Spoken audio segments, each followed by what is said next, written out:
ఈరోజు ఈ కాకులవారిపల్లి గ్రామంలో నారా చంద్రబాబు నాయుడు గారు మన ముఖ్యమంత్రి వర్యులు అయినటువంటి ఆయన జన్మదినం వేడుకలు జరుపుకోవడం జరిగింది. ఫస్ట్ ప్రథమంగా తర్వాత స్వర్గీయ ఎన్టీ రామారావు గారి బొమ్మ ఆవిష్కరణ జరగడం జరిగింది. ముఖ్యంగా ఈరోజు ఈ గ్రామం కాకులవారిపల్లి గ్రామం స్వర్గీయ ధనికల నరసింహం గారు 1969లో ఎమ్మెల్యే జరగడం జరిగింది. ఆ రోజు నుంచి ఈ గ్రామానికి ఎంతో రాజకీయ చైతన్యమైన గ్రామం. ఈ మండలంలో ఏ గ్రామమో రాని మెజార్టీ ఈ గ్రామంలో వస్తుంది. ఎందుకనగా ఇది స్వర్గీయ ధనికల నరసింహం గారు వేసిన బాట. ఈ బాట ఈరోజు కూడా మా పెద్దలు మాతోటి స్నేహితులు మొత్తం ఇదే కొనసాగిస్తున్నాము. ఈ నేపథ్యంలో స్వర్గీయ ఎన్టీ రామారావు గారి బొమ్మ పెట్టుకోవడం జరిగింది. ఈ బొమ్మ విగ్రహాన్ని మేము చాలా ఘనంగా నిర్వహించుకోవాలనుకున్నాము. కొన్ని అనివార్య కార్యాలయాల ఈ ఊరి మీద విద్వేషం కక్కుతున్న మండల కన్వీనర్ మధుసూదన్ రావు ఈ ఊరికి ఈ ఊరిలో ఏదో చేసినట్టు ఆయనకి ఈ ఊరి మీద ప్రతి దానికి ఒక విషయం కక్కుతున్నాడు. ఈ మండల కన్వీనర్ని మేము పోయిన తప్పే కాకల సురేష్ గారికి చెప్పడం జరిగింది. అయ్యా ఈయన 5 సార్లు మండల కన్వీనర్ అయినాడు, ఈ మండల కన్వీనర్ని తప్పించండి అయ్యా అని మేము వేడుకోవడం జరిగింది. ఎందువల్లంటే ఈ గ్రామం ఫస్ట్ నుంచి ఈ గ్రామం ఆనవాయితీ నుంచి ఈ గ్రామం పుట్టినాల నుంచి యాంటీ కాంగ్రెస్, తర్వాత తెలుగుదేశం పార్టీ పుట్టినాక ఈ గ్రామంలో అత్యధిక మెజార్టీ రావడం జరుగుతుంది. ముఖ్యంగా ఈ మధుసూదన్ రావు మాకైతే తెలియటం లేదు ఎందుకు చేస్తున్నాడు ఈ పనులు. ఈ మధుసూదన్ రావు వల్ల పార్టీ దెబ్బతింటుంది. ఈ గ్రామంలో కనీసం 1 సైడ్ ఎలక్షన్ జరుగుతుంది.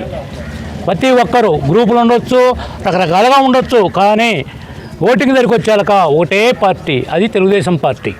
ఆ పార్టీ ఈ ఊరిలో ఎక్కడ లేని మెజార్టీ ఈ మండలంలో ఈ ఊరి నుంచే జరుగుతుంది.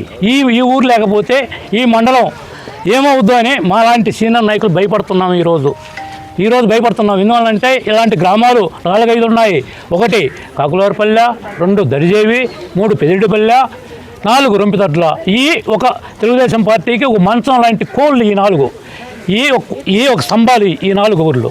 ఈ ఊర్లని ఆయన ఈ ఊరిలోనే కాన్స్టిట్యూషన్ పెడుతున్నాడు. ఈ ఊరిలోనే ఆయన విషయం కక్కుతున్నాడు. ఈ ఊర్ల మీద ఎందుకు కక్కుతున్నాడు నేను ప్రశ్నిస్తున్నా. ముందు మధుసూదన్ రావు నువ్వు నేర్చుకోవాల్సింది ప్రతి గ్రామాన్ని కలుపుకొని, ప్రతి కార్యకర్తను కలుపుకొని పోతే తెలుగుదేశం పార్టీ మనోడు కొనసాగుద్ది. లేకపోతే తెలుగుదేశం పార్టీ ఉండదు.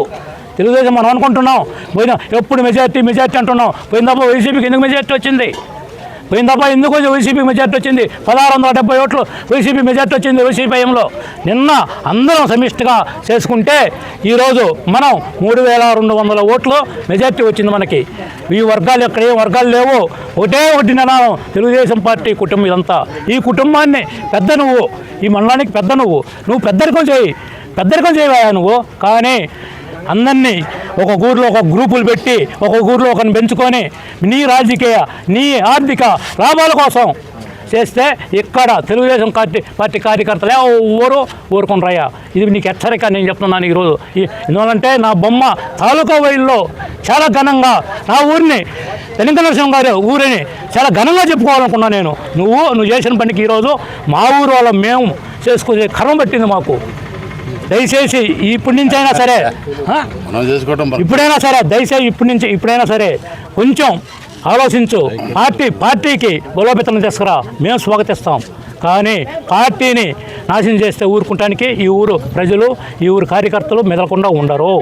ఇది నీకు ఈ సందర్భంగా నేను ఇచ్చే సందేశమే.